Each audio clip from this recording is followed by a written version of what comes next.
আসসালামু আলাইকুম, সবাই কেমন আছেন? আমি শরীফুল ইসলাম কথা বলতেছি সার্বিয়ার বেলগ্রেড থেকে। তো আজকে ৩ টা বিষয় আপনাদেরকে বলবো। যারা হচ্ছে সার্বিয়ার ভিসা পাইছেন বা সার্বিয়াতে আসতেছেন, আপনারা অবশ্যই এই ৩ টা জিনিস বাংলাদেশে করে তারপরে সার্বিয়াতে আসবেন। যদি এটা না করে আসেন তাহলে আপনারা এখানে এসে মোটামুটি পস্তাইতে হবে, হ্যাঁ? অনেক ভাই ব্রাদাররা অলরেডি এটা ভুক্তভোগী। এজন্য আসলে আপনাদেরকে আমি বলে দেওয়া যেন আপনারা আগাম প্রস্তুতি নিয়ে আসতে পারেন। তো প্রথমত হচ্ছে ব্যাংক অ্যাকাউন্ট খুলে আসবেন। আর অবশ্যই চেষ্টা করবেন ভালো যে ব্যাংকগুলো আছে সেগুলোতে অ্যাকাউন্ট খোলার জন্য। আমি আপনাদেরকে সাজেস্ট করব ইউসিবি ব্যাংক, তারপরে হচ্ছে আইএফআইসি ব্যাংক, সিটি ব্যাংক। হ্যাঁ, এই ব্যাংকগুলো হচ্ছে আমি নিজেও ইউজ করি, সো এগুলা আমাদের কাছে খুব ভালো মনে হচ্ছে। ইভেন এগুলার যে ইন্টারন্যাশনাল ট্রানজাকশন বলেন বা অনলাইন প্ল্যাটফর্ম বলেন, সবগুলোই খুবই ভালো কাজ করে। বা ওদের অ্যাপসগুলো হচ্ছে সার্ভেতে আমরা খুব সুন্দরভাবে ইউজ করতেছি, কোনো সমস্যা আমাদের হচ্ছে না। তো এখন শুধু অ্যাকাউন্ট খুললে হবে না। অ্যাকাউন্ট খোলার সময় অবশ্যই আপনাদেরকে ২ টা জিনিস মাথায় রাখতে হবে। প্রথমত, আপনারা একটা গ্রামীণ ফোনের সিম কিনবেন। সেই সিমটা হচ্ছে গ্রামীণ ফোনের যে সেন্টারগুলো আছে বা সেবা কেন্দ্র যেগুলো আছে ওইখানে দিয়ে গিয়ে এটা রোমিং করাই নেবেন। হ্যাঁ? আর রোমিংটা করাবেন শুধুমাত্র এসএমএস রোমিং। মানে আপনার ওটিপি বা মেসেজ শুধুমাত্র আপনার সিমে আসবে। এটা খুব বেশি খরচ হয় না। বাংলা টাকায় ৮০০ থেকে ১,০০০ টাকার মতো খরচ হয় বা একটু বেশি হতে পারে।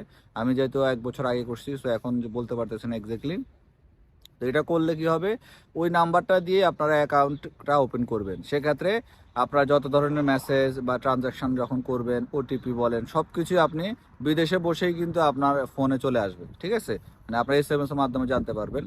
আর ওনাদের যে অ্যাপস হচ্ছে ইউজ করবেন সার্বিয়াতে এসে, তখন দেখা যাচ্ছে আপনি যখন কোনো ট্রানজাকশন করবেন আপনার কিন্তু ওটিপি প্রয়োজন হবে। সেক্ষেত্রে আপনার ওই সিমেই কিন্তু ওটিপিটা চলে আসতেছে। তো আপনারা কষ্ট করে মানে কোনো ঝামেলা পোহাইতে হচ্ছে না। আর আরেকটা বিষয় যেটা করবেন, ভ্যালিড একটা জিমেল আইডি। কারণ অনেকেই বিভিন্ন মানে নর্মাল একটা আইডি খোলেন, জিমেল আইডি, যেগুলো কিছুদিন পরে নষ্ট হয়ে যায়, এরকম না। ভালো করে সিকিউরিটি দিয়ে হচ্ছে একটা জিমেল আইডি খুলবেন, সেই জিমেল আইডিটা ইউজ করবেন। হ্যাঁ, যখন এটা ইউজ করবেন জিমেল আইডি দিয়েও কিন্তু আপনি অনলাইন ট্রানজাকশন করতে পারবেন এবং ওটিপি বা এসএমএস সব কিছু আপনি আপনার ইমেলও পেয়ে যাবেন। তো অনেকে এই বিষয়গুলো জানেন না। আর আরেকটা জিনিস যেটা করবেন সেটা হচ্ছে আপনাদের পাসপোর্টে হচ্ছে এন্ডোস করে আসবেন, মানে ইউরো এন্ডোস। ঠিক আছে?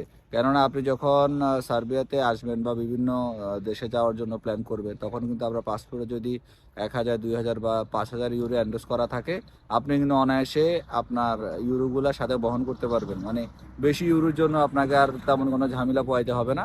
মানে এক কথা বলতে গেলে আপনি লাইসেন্স প্রাপ্ত, মানে আপনার অনুমতি আছে, আপনি এত ইউরো বহন করতে পারবেন। তো অবশ্যই এটা চেষ্টা করবেন। আপনি যে ব্যাংক অ্যাকাউন্ট খুলবেন সে ব্যাংক থেকে হচ্ছে এন্ডোস করে নিয়ে আসবেন। ঠিক আছে? তো আরেকটা বিষয়, ৩ নম্বর বিষয় যেটা হচ্ছে সেটা আপনারা কিছু মশলাপাতি নিয়ে আসবেন। ঠিক আছে? খুব বেশি কাপড়-চোপড় আনার দরকার নাই। চেষ্টা করবেন কিছু মশলাপাতি আনার জন্য। সার্বিয়াতে যদিও সবকিছু পাওয়া যাচ্ছে, কিন্তু সার্বিয়ার বিশেষ করে আসলে মরিচটা আমাদের ভালো মনে হচ্ছে না। এটা ঝাল নাই বললেই চলে। তো আমরা যেহেতু বাঙালি একটু ঝাল খাই। তো চেষ্টা করবেন মোটামুটি গরম মসলা বলেন, হলুদ মরিচ, মানে টুকিটাকি মশলাগুলো অল্প অল্প করে কিছু নিয়ে আসবেন। পরবর্তীতে আসলে ধাপে ধাপে সার্বিয়াতে আপনি অভ্যস্ত হয়ে যাবেন বা আপনার অভ্যস্ত হয়ে যাবেন, কারণ সার্বিয়াতে সব ধরনের মশলাই পাওয়া যায়। তো অল্প অল্প নিয়ে আসলে দেখা যাচ্ছে ২, ৪, ৬ মাস আপনাকে আর তেমন কষ্ট করতে হবে না। আর আরেকটা বিষয় যেটা, আপনারা কাপড় চোপড় বেশি আনার দরকার নেই ভাই। সার্বিয়াতে বাংলাদেশের মতোই হচ্ছে প্রাইস, খুব বেশি আহামরি কিছু না। দেখা যাচ্ছে যেমন আমি যে জ্যাকেটটা পরে আছি এটা বাংলাদেশেও প্রায় ২৫০০ থেকে ৩,০০০। তো এই দেশে হচ্ছে ৩৫০০ ৪,০০০ দিনার। ঠিক আছে ভাই? দাম হিসাবে বা প্রোডাক্টের প্রাইস বাংলাদেশেও অনেক কিছুর হাই প্রাইস, আবার অনেক কিছু লো প্রাইস। আবার এই দেশেও অনেক কিছু হাই প্রাইস, অনেক কিছু লো প্রাইস। তো মোটামুটি কম দামের মধ্যে যে জিনিসগুলো আমরা দেখতেছি বা পাইছি, আলহামদুলিল্লাহ এগুলো অনেক ভালো। তো আসলে খুব বেশি আনার প্রয়োজন নেই। তো আশা করি বিষয়টা বুঝতে পারছেন। তো আপনারা ওইভাবে প্রস্তুতি নিয়ে আসবেন। এগুলা যদি করে না আসেন তাহলে আপনারা কিন্তু মোটামুটি সার্বিয়াতে আসার পরে কাজ করার পরে আপনারা বুঝতে পারবেন যে কি সমস্যা হয়। আর আপনারা অবশ্যই সাথে করে ইউরো কিছু নিয়ে আসবেন, কেননা অনেক সময় আসার পরে কোম্পানি ভালো হলেও হয়তো ১, ২ মাস ৩ মাস সময় নিতে পারে, কাজ দিতে লেট করতে পারে। আর খারাপ হলে তো কোনো কথাই নেই, কথা বুঝছেন?